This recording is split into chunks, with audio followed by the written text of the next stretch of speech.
You ready? All right. So, what was your overall impression of the National Sports Card or Collectors Convention?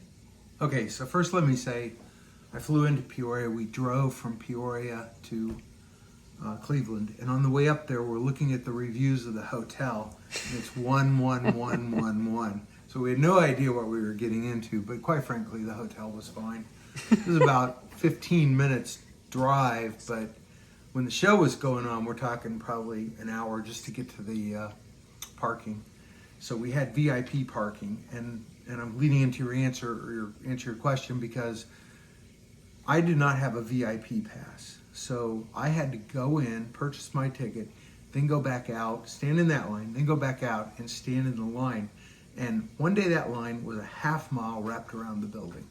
Not only that, but we had VIP parking. VIP parking was full, and we had to park in the public parking almost a mile from the front door. So part of my impression would be that the facility was wonderful inside for the most part, but the parking and the logistics of in and out were absolutely terrible, just terrible.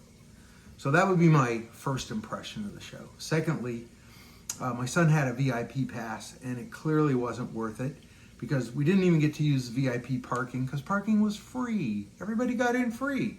So what good was the VIP parking? Secondly, we had an autograph sheet of about 20 people, but that was a cluster bomb trying to figure out which line to get in to go get some no-name autograph. So that was kind of a waste. And somebody offered him $10, and in retrospect, should have taken the $10. I think the people that ran the show actually listened to some of our comments, and hopefully they'll make some adjustments.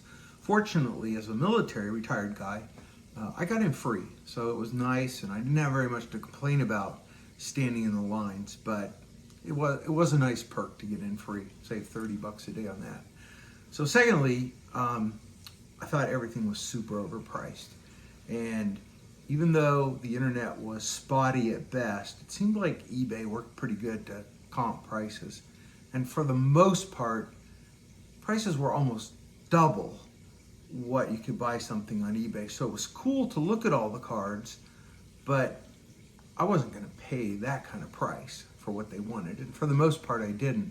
So you had 90% of the dealers with these outrageous prices, but then every now and then you'd find somebody that not only would work with you, but was kind of ready to sell stuff and make money and move forward. And those guys worked out pretty good. And so I was pleased with a couple of dealers, and I did make some purchases with them. The other thing I would say is there were no restroom facilities in that darn thing. There were 2 bathrooms and 100,000 men, and I got to tell you, that was just a mess. So what we did was we got tired of being around all these people.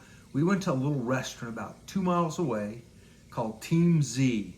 Great place, super food, no line at the bathroom, and just a real getaway. So that was a great break to take, and we went there every day, every afternoon, even sometimes afterward, and they had half-price food. So it was fantastic. So, let me ask you a question. What did you go to the National looking for? Okay, so I basically went looking for Sandy Koufax. Did you know Sandy Koufax is the second oldest living player in the Major League Baseball?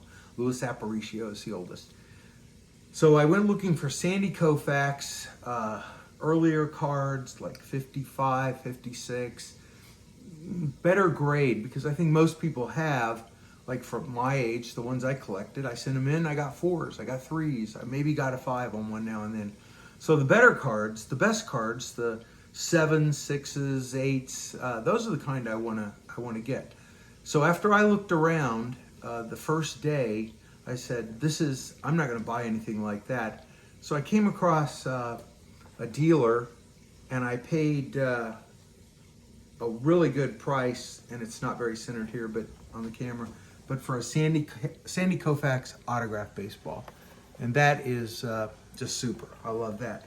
While I was there, I also bought a Hank Aaron baseball. I bought a Nolan Ryan baseball, and because I had saved so much money, and I really did save a lot of money, I decided to do one of their $30 mystery balls, and I'm not much into buying boxes and that kind of stuff. But fortunately, and this is the box right here. My son, I said, pick two of them. He picked two, and I picked the one then of the two. We got Johnny Bench. So $30, that's not a bad deal. So that was cool. So really my goal was to find a Sandy Koufax. And actually, we went to trade night the second night, and I found a 1956 Sandy Koufax that I dropped off at the PSA Vault. I bought it at trade night. A good price. What was the grade on it? It was a 6.5 PSA grade. And what did you pay? I paid less than the comps, for sure. And I felt really good about that buy. But again, that was trade night. That wasn't a dealer. That was just a guy that showed up with his stuff. And one of the really cool things about that drop off at the Vault was I got one of these free Michael Jordan numbered to 200. 250. 250, sorry. I got that and put my card in the Vault. So that was really cool. I was tickled pink about that. So let me go back to impressions real quick. Again, I think what really struck me was when a 14-year-old kid would carry around $6,000 in cash and buy a card of Justin Herbert from somebody they didn't even know. And it's like, unbelievable the kind of money that people were carrying around in cash. And I know we talked to somebody at trade night, and the guy said, "Oh, here comes the guy that owns the table." And when he got back, he said, "Yeah, I got one more Brady." And they started looking, it was gone. Somebody had taken it. So unfortunately, I think there was some thievery that did take place, especially in that trade night. A lot of cards laid out all over tables and a lot of people. It was pretty packed. So you had to keep a pretty close eye on stuff. And I think that's one reason we didn't take our stuff and put it down there. Can you tell us about the break that you entered into? Sure. So I have a PSA membership, and I do send cards to PSA. So I got a note on my phone saying, congratulations, we'd like for you to come and meet. What was the name of the guy we met? I believe it was Ryan Hogue. Ryan Hogue. I guess he's the president of PSA. So we were invited into a room where they broke 2 boxes of 1983 tops, and they broke 1 mini box of 75 tops. So I was number 4, and on my first pack, I got a Tony Gwynn rookie card. That was really cool. I did get several other cards of Hall of Famers, but they took that card and said, that needs to be graded. So then we went to the 75 pack, and I got 2 cards they chose to get graded because they were centered so well, and they were the color was really good on them, on cards that don't usually have good coloring. So they took those 2 and said, I think there were only 12 cards out of all 12 people that ended up being graded. So I had 3 of them. I felt really good about that. No Bretts, no Younts in this unsearched box that was authenticated, but I thought I did pretty well overall with that. And that was really cool. So PSA is going to put those in my vault at a later date, but I was pleased about that. Yeah, that was cool. Yeah. Show us your 1-of-1 card that they made for you. Oh, yeah. So, yeah. Doesn't get any better than that, right? Yeah, and I think one of the other things that was kind of odd is this one guy was selling the Cardsmith convention packs, and my son, my other son, loves these. But we had no internet. I couldn't call him. I had to go out of the building that night, text him, and say, "Hey, what should I do?" He said, "Dad, buy a case of them." So when I went back, as soon as I got in, I went to the booth, and the guy in front of me was from Cardsmith, telling the guy they're selling for $70 on eBay, and that they've sold out, and don't give the things away anymore. But the guy was very nice to us, and he said, "Okay, I'm going to keep the rest, but I will give you 4 packs." So I have 2 for me, 1 for my son here, and 1 for my other son. So that worked out pretty good then. Do you want to open one on I camera? didn't get a case, though. No, I don't. Okay. I will on another video, but and then also if you did that, you got some special cards. But also I got called by Black Tie and said, "Hey, you want a card?" And so actually this wasn't Black Tie. Who sent us that one? Anyway, I won that card. So it's a nice patch card. And then my other son got notified today that he had won a box. And so they're going to ship that to him. And I did get notified by Black Tie that I was in a drawing too.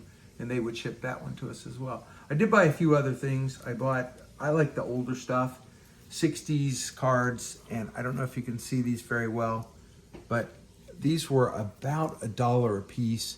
I love the team cards, so I bought a lot of team cards. Oh, that's from my one son that went to Miami. So these are older cards, team cards, but I mean, I love them.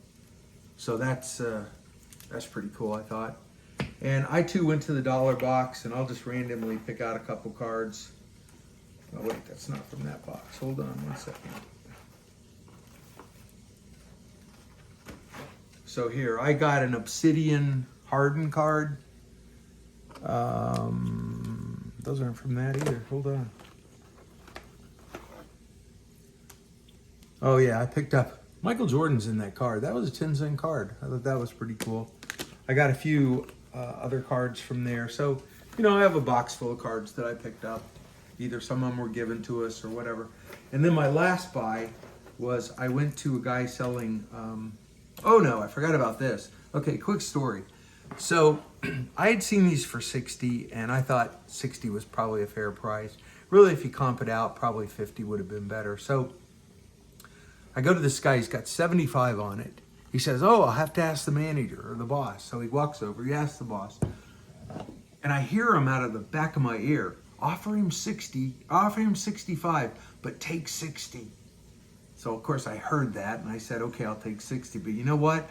They probably conned me on that because they probably would have taken 50. And that's the same as this baseball I got. I got a nice Ernie Banks baseball and I paid like $130 for it. It was marked a lot more. And then we're walking around and my son sees one marked 90 and he walks away with it for 60. I paid 130, he paid 60. That's kind of how wacko that pricing was there. And it was wacko. It was really wacko. But I did pick up some other cards. I'll show you these real quick. I do like the autograph. I did meet Bob Feller, $25. That's not bad. Monty Irvin. These are all autographed, Beckett authenticated. The second Bob Feller. How much were the Bob Feller autographs? They were 25, and then I got a discount on the whole thing, so a little bit less. Well, probably quite a bit less. It was a good. Now I know Tom Maddie. Nobody else did, but I got that as part of that.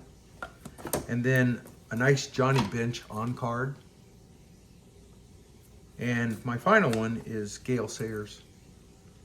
So again, I think my overall goal was to find things that you wouldn't find at the local card shows, which included Sandy Koufax's and things like that. So I thought I did really well, and I would grade myself probably an A.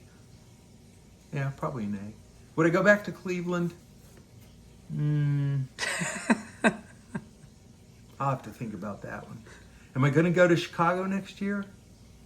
Probably not, because my granddaughter was born during the time of the convention, which means her birthday every year will be the same time as the convention. So what does that mean? I'm going to a birthday party every year.